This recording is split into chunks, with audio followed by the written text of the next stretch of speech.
You know, there's a lot of talk right now about journalist Tommy Robinson in the UK and the fact that he may be going to prison for years because he had the nerve to show his documentary film called Silenced.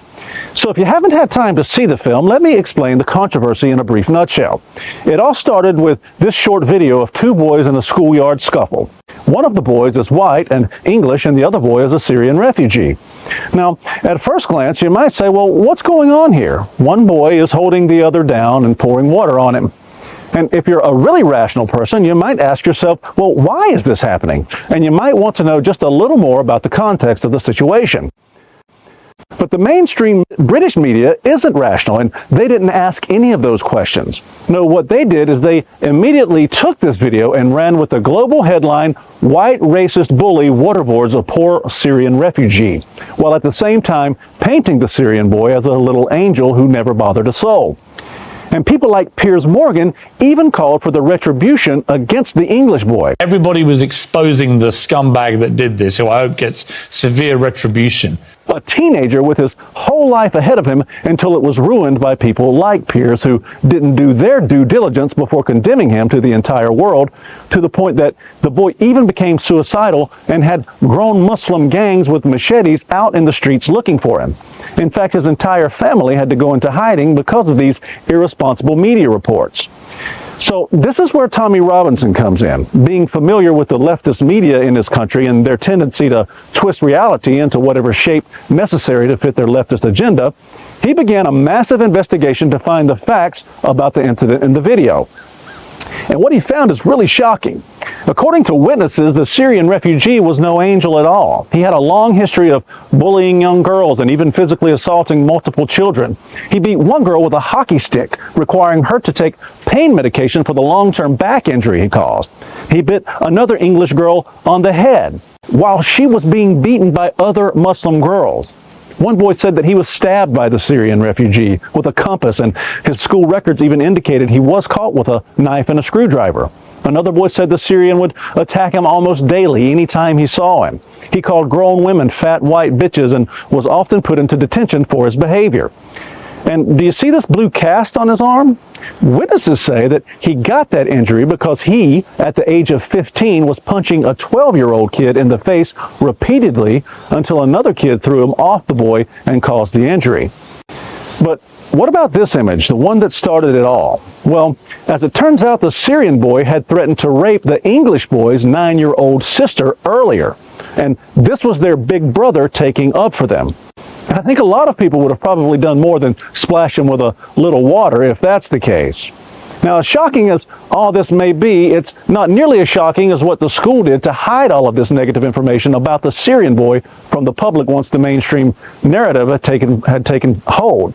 It's the reason that none of the witnesses that I mentioned before came forward, because Tommy Robinson found through his investigation that the school spent £250,000 paying off the witnesses who all signed non-disclosure agreements to never talk about any of it.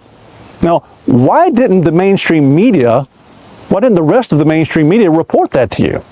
But it gets worse. The family of the Syrian boy ended up suing Tommy for revealing what he'd found out in his investigation as a journalist. And the judge in the case ruled in their favor, costing Tommy millions. Even when multiple witnesses in the case did come forward, teachers, students, respected members of the community, the judge said that all of them were lying and the Syrian boy was telling the truth. The court then ordered an injunction against Tommy playing the documentary he'd made, Silenced, so that no one could ever hear the full story. So Tommy had a decision to make here. Should he honor the court's injunction and let the young English boy's life be ruined by what witnesses all claimed were lies about him? Or should he play the film and vindicate the boy so the world would know he wasn't the terrible white racist bully they'd all made him out to be?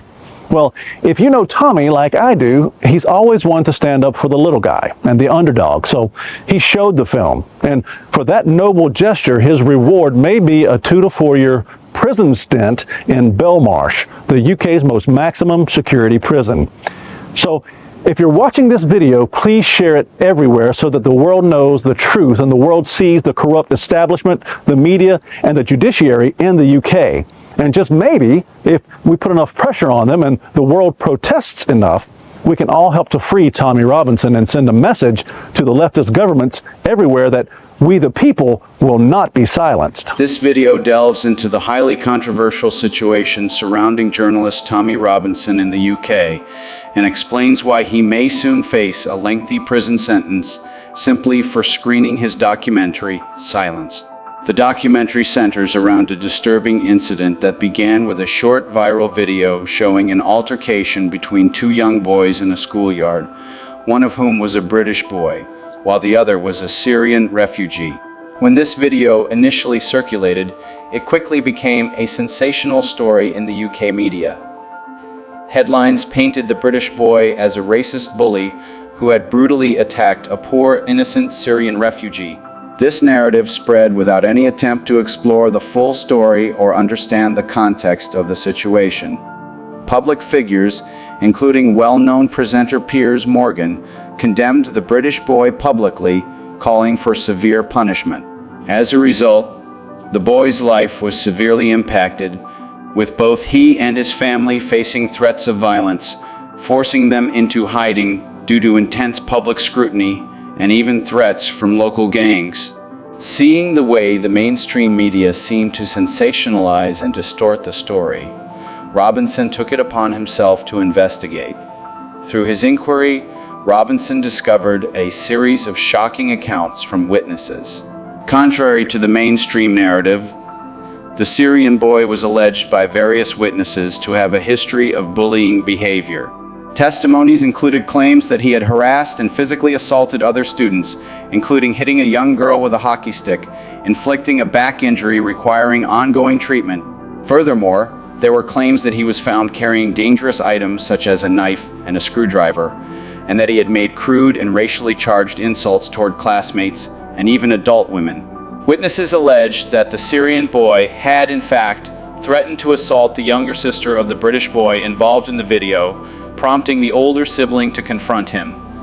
This context was never highlighted in the initial news coverage. Instead, Robinson's investigation uncovered that the school had paid a considerable sum, reportedly hundreds of thousands of pounds, to ensure the silence of witnesses through confidentiality agreements, effectively shielding this information from public knowledge. When Robinson brought these facts to light, he faced severe legal consequences.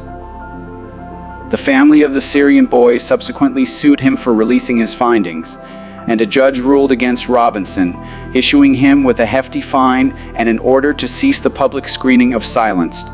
Despite the court's injunction, Robinson faced a difficult choice.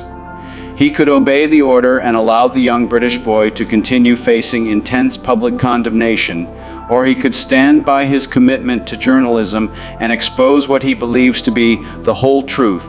Robinson chose the latter, believing it was important to share his documentary to vindicate the British boy's reputation and provide the public with a fuller understanding of the incident. Now, however, Robinson is reportedly facing a potential prison sentence of 2 to 4 years in Belmarsh, the UK's highest security prison, as a result of his decision to screen Silenced against court orders. The video calls on viewers to share Robinson's story, highlighting the perceived misuse of media and judicial power in the UK. It urges people worldwide to understand the broader implications of Robinson's case, to question narratives that seem skewed or incomplete, and to advocate for transparency in both media reporting and judicial proceedings. The video emphasizes that Robinson's plight serves as a symbol of the risks faced by journalists who seek to challenge powerful narratives, and it invites viewers to consider how public pressure and shared awareness might lead to a fairer outcome for Robinson and others who speak out in the face of adversity. Thanks for watching, and be sure to join the free Telegram group linked in the description, where we can talk freely and uncensored about important issues like this and support each other. Don't forget to like, subscribe, and become a channel member for exclusive content. See you next time.